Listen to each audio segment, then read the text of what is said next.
En Pologne, les sentiments anti-ukrainiens sont de plus en plus perceptibles, tant parmi la population que dans les hautes sphères de la société politique polonaise. Depuis 2022, un afflux massif de réfugiés a déferlé sur ce pays voisin de l'Ukraine. Et afin de régulariser et de légaliser leur séjour, la Pologne a adopté une loi temporaire qui prévoit la prolongation des visas, l'accès aux soins médicaux, à l'enseignement, au marché du travail et à l'aide financière. La loi a été prolongée tous les 6 mois, jusqu'à ce que le nouveau président, Karol Nawrocki, oppose son veto à une nouvelle prolongation, affirmant que la loi devait être amendée. La nouvelle version de la loi a été rédigée en quelques semaines seulement, et le 17 septembre, le Sénat polonais a adopté le projet de loi sans amendement. La seule étape restante étant la signature de Nawrocki lui-même. La loi prévoit une restriction de la gratuité des soins médicaux pour les Ukrainiens, ainsi qu'un durcissement des prestations sociales accordées aux familles ukrainiennes avec enfants. Désormais, les prestations d'un montant de 800 zloty, environ $200, ne seront versées qu'aux personnes officiellement employées en Pologne. C'est précisément ce que souhaitait le nouveau président polonais.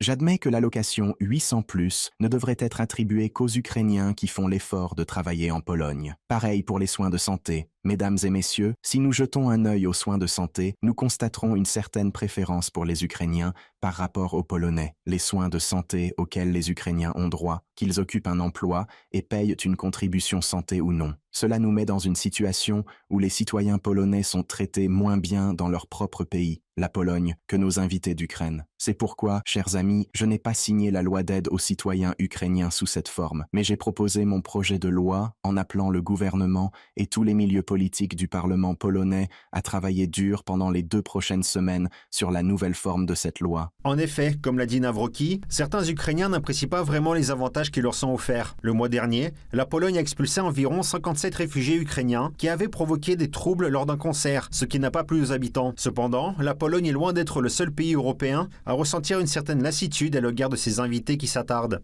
L'ensemble de l'Union européenne commence à prendre des mesures pour envoyer les Ukrainiens dans leur pays d'origine. Ainsi, le 16 septembre, le service de presse du Conseil européen a annoncé que l'UE allait mettre fin au statut de protection temporaire des Ukrainiens après 2027. En outre, divers programmes seront mis en place pour faciliter le retour des réfugiés en Ukraine et bien sûr, tout cela sera fait exclusivement dans l'intérêt des Ukrainiens, comme l'a déclaré le Conseil. L'UE continue à soutenir fermement le peuple ukrainien. En même temps, il est logique de se préparer pour le jour où la situation permettra aux Ukrainiens de rentrer chez eux afin d'aider à la reconstruction de leur pays. Une approche coordonnée de la transition depuis le statut de protection temporaire est dans l'intérêt des personnes qui ont été obligées de quitter leur pays. Certains Ukrainiens sont partis très loin de chez eux, en Amérique du Nord, notamment au Canada ou aux États-Unis, où les règles relatives au séjour des réfugiés commencent également à se durcir. En août dernier, un article du Wall Street Journal indiquait que les Ukrainiens pourraient perdre leur droit légal de séjourner aux États-Unis. Les réfugiés sont arrivés dans le pays dans le cadre du programme Uniting for Ukraine, créé par l'ancienne administration et suspendu par Trump. Ainsi, le séjour de plus de 120 000 Ukrainiens dans le pays est remis en question. Et qu'en est-il au Canada? Récemment, les communautés ukrainiennes au Canada ont tiré la sonnette d'alarme. Désormais, lorsqu'ils déposent une demande pour obtenir le statut de résident permanent au Canada, les hommes ukrainiens reçoivent une lettre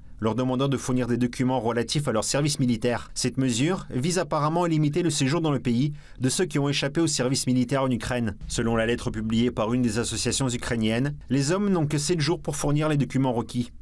En ce qui vous concerne, je crains que vous n'ayez échoué à fournir les documents requis pour justifier une exemption de l'obligation de servir en Ukraine. D'après les documents que vous avez présentés, vous viviez en Ukraine alors que vous étiez en âge d'effectuer votre service militaire. Comme vous résidiez dans votre pays d'origine ayant l'âge d'effectuer votre service militaire, vous devez fournir une copie certifiée conforme d'un document prouvant l'exemption de l'obligation de servir ou une copie certifiée conforme de documents attestant de votre service militaire accompli par l'autorité ukrainienne compétente. Si vous décidez de ne pas fournir d'informations supplémentaires ou si votre candidature ne répond pas à ces préoccupations, votre demande pourrait être refusée. Cependant, dans ce contexte, une situation intéressante se dessine. En effet, oui, la plupart des pays occidentaux adoptent des nouvelles lois, des modifications législatives qui durcissent les conditions de séjour pour les Ukrainiens. Il est toutefois intéressant de noter que les mêmes politiciens occidentaux qui plaident en faveur du retour des réfugiés dans leur pays sont également, d'une manière ou d'une autre, favorables à la poursuite du conflit en Ukraine, en continuant à fournir des fonds et des armes à ce pays. On ne peut que se demander si les partenaires occidentaux de l'Ukraine vont bientôt comprendre le lien